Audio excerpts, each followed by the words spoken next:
The engineers language channel में आपका स्वागत है।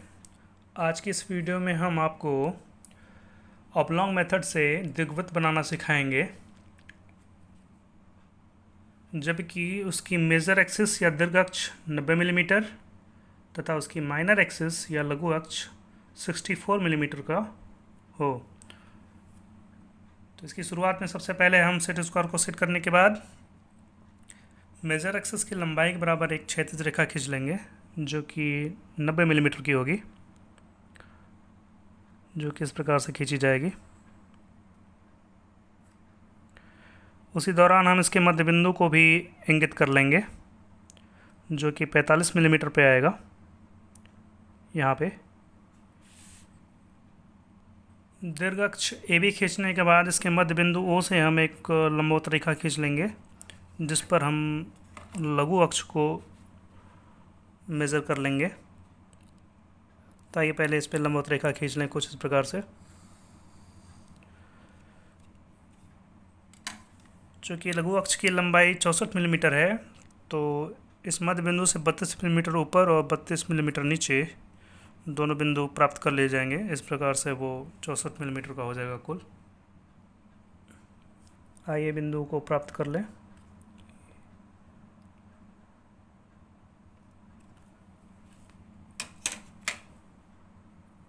सी और डी ये लघु अक्ष होगा।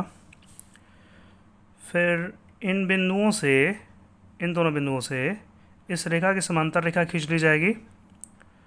फिर ए और बी बिंदु से इस एक्सिस के समांतर रेखा खींची जाएगी। तो आइए खींचते हैं। समांतर रेखाओं खींचने के लिए सेट को कुछ इस प्रकार से सेट कर लिया जाएगा। फिर यहाँ पे समांतर रेखा खींच ली जाएगी। फिर एक समांतर रेखा सी से होते हुए खींची जाएगी। सेट स्क्वायर को इस प्रकार सेट करने के बाद बिंदु बी से एक रेखा उदारता कुछ इस प्रकार से। फिर उल्टी दिशा में बिंदु ए से भी यहाँ से रेखाएं खींच ली जाएंगी।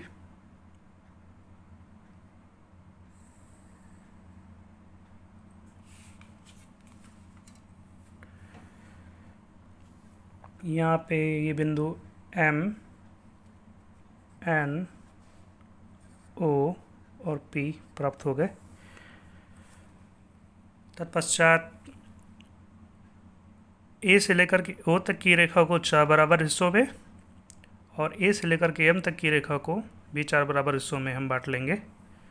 चूँकि ये 32 मिलीमीटर्स का है, तो 8-8 मिलीमीटर पे बिंदु प्राप्त होंगे और ये आधी दूरी 45 मिलीमीटर की है।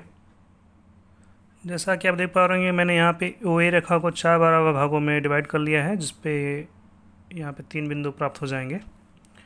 ठीक इसी प्रकार से इस पर भी हम 4 बिंदु या 3 बिंदु प्राप्त करेंगे 4 इक्वल डिवीज़न में, जो कि 8 एम दूरी पे प्राप्त हो जाएगी। 8 चौका 32, जो कुछ इस प्रकार से लगा लिया जाएगा। इनकी नंबरिंग हम इधर से करेंगे 1 2 3। हालांकि नंबरिंग की नहीं जाती, लेकिन मैं समझाने के लिए मैं कर रहा हूँ ऐसा।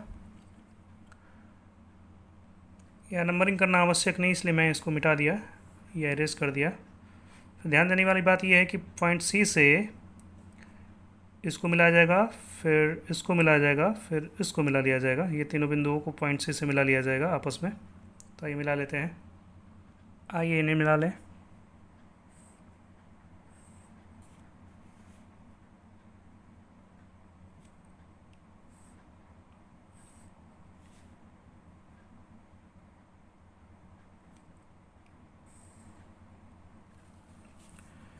फिर इसके ठीक उल्टी दिशा में जो शीर्ष है, पॉइंट डी से इन बिंदुओं से जाती हुई रेखाएं खींची जाएंगी कुछ इस प्रकार से। पहले बिंदु से रेखा यहाँ से पहली रेखा तक खींची जाएगी, बस यहाँ तक। उसके बाद दूसरे बिंदु से रेखा, ये दूसरी वाली बिंदु है, डी से निकलती हुई रेखाएं ये आगे बढ़ा ली जाएंगी दूसरी रेखा तक, बस यहाँ तक खींची जाएगी। फिर इस तीसरे बिंदु से भी रेखा कुछ इस प्रकार से खींच ली जाएगी इस तीसरी रेखा तक। ऊपर की तरह ही यहाँ भी बिंदु प्राप्त कर लिए जाएंगे इक्वल डिस्टेंस पे, जो कि यहाँ पे कुछ इस प्रकार से प्राप्त होंगे।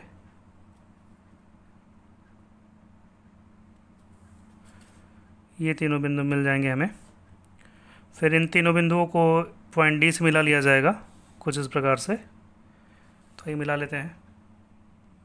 इन रेखाओं को मिलाने के बाद इस बिंदु सी से इस पहले पॉइंट से यहाँ तक रेखाएं कुछ इस प्रकार से खींची जाएंगी। फिर दूसरे बिंदु से ही होती हुई रेखाएं आगे बढ़ा ली जाएंगी, फिर इसी तरीके से तीसरे बिंदु से। तो आइए खींचते हैं तीनों रेखाओं को। बिंदु सी से होती हुई पहले बिंदु से गुजर करके ये रेखा यहाँ तक पहुँचेगी। फिर इस दूसरे बिंदु से निकलती हुई रेखाएं खींची जाएंगी कुछ इस प्रकार से, और ये दूसरी लाइन तक पहुँचेगी यहाँ पे इस रेखा तक। ये दूसरी रेखा थी। इसके बाद यहाँ से बिंदु जो है वहाँ से रेखाएं आगे बढ़ा ले जाएंगी।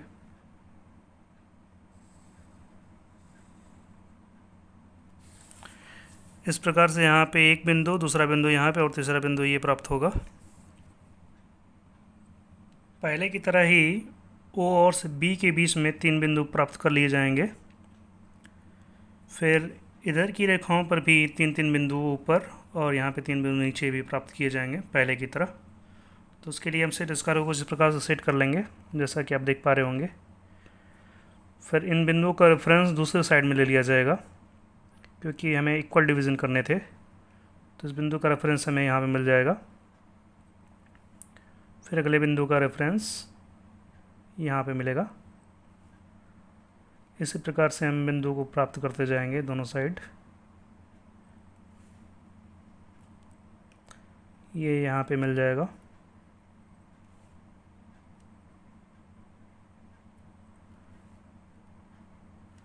अगर आप इस प्रकार से ये प्रक्रियाएं नहीं दोहराना चाहते तो आप आसानी से सेट स्क्वायर के स्केल से मेज़र करके भी ये बिंदु प्राप्त कर सकते हैं आसानी से, जैसे भी आपकी सुविधा हो।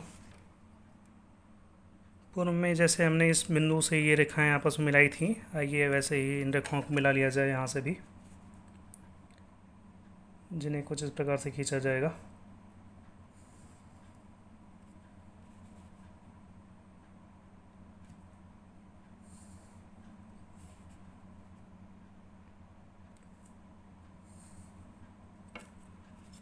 फिर उल्टी दिशा नीचे से भी ऐसे ही बिंदु डी से ये रेखाएं मिला ली जाएंगी आपस में।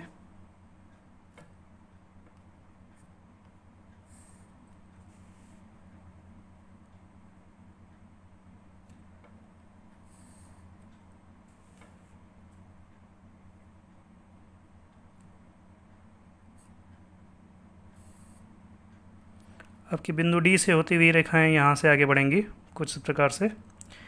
यहाँ से पहली रेखा तक, इस दूसरे बिंदु से रेखा दूसरी रेखा तक, और इस बिंदु से रेखा तीसरी रेखा तक पहुँचेगी। तो आइए खींच लें इसको, जो कि कुछ इस प्रकार से सेट करके खींची जाएगी।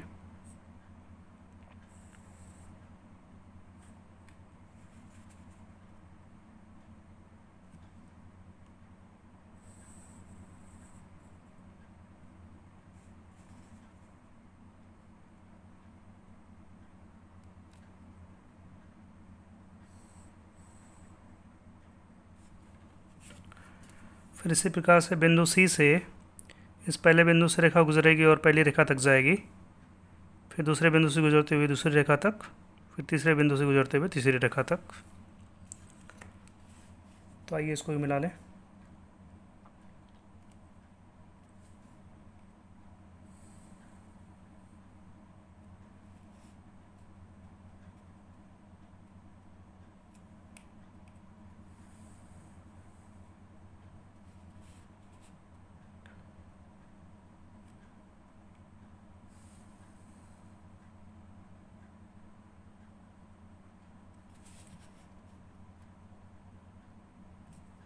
इसे दूसरी रेखा तक खींचना था यहाँ तक। जैसा कि आप देख पा रहे होंगे कि हमें ये बिंदु इधर ये बिंदु सिमिलरली ये 3 बिंदु, फिर ऊपर साइड में ये 3 बिंदु, इन्हीं बिंदुओं से होकर करके एलिप्स का या दीर्घवृत्त का कर्व गुजरेगा, जिसके लिए हम सेट स्क्वायर के फ्रेंच कर्व का यूज़ करेंगे। ये फ्रेंच कर्व है। फिर हम सेट स्क्वायर के फ्रेंच कर्व को किसी प्रकार सेट करेंगे कि इसके 2-3 बिंदु आपस में एक साथ मिलें। तो जैसा कि आप देख पा रहे हैं कि बिंदु डी, यहाँ पे एक बिंदु ये वाला और ये वाला आपस में मिल रहा है, तो उसको मिलाते हुए एक कर्व खींच लिया जाएगा इस फ्रेंच कर्व की सहायता से, कुछ इस प्रकार से। यहाँ से यहाँ तक ये कर्व लगा दिया जाएगा, जो कि आप देख पा रहे हैं कि बिंदु ये और यहाँ से ये होकर गुजर रहा है। ये आपको फ्रेंच कर्व से इसे खींचने में दिक्कत हो रही है, तो आप इसे हल्के हाथों से इन सभी बिंदुओं को मिलाते हुए रेखा खींच सकते हैं, कुछ इस प्रकार से, जो कि प्राप्त बिंदुओं से होता हुआ गुजरेगा।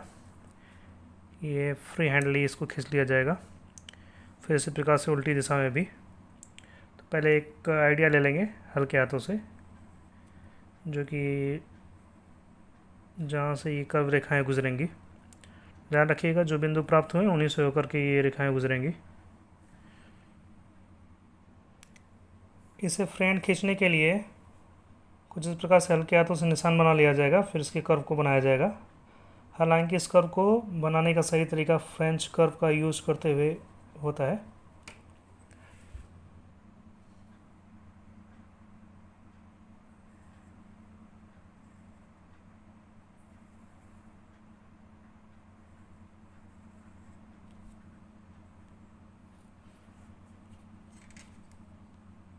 फ्री हैंड खींचते वक्त कोशिश ये रहनी चाहिए कि ये रेखा एक ही बार में कुछ इस प्रकार से खींच ली जाए, क्योंकि धीरे धीरे खींचने में इसमें कंपन आते हैं हाथ में, तो रेखाएं थोड़ी टेढ़ी मेढ़ी हो जाती हैं। हालांकि इन्हें सही तरीके से खींचने का जो तरीका होता है वो फ्रेंच कर्व का यूज करते हुए खींचते हैं, ताकि ये जो इनकी लाइंस आए बहुत ही क्लियर आए। ऑबलॉन्ग मेथड से एलिप्स बनाते समय ये ध्यान रहे कि इसके कर्व के जो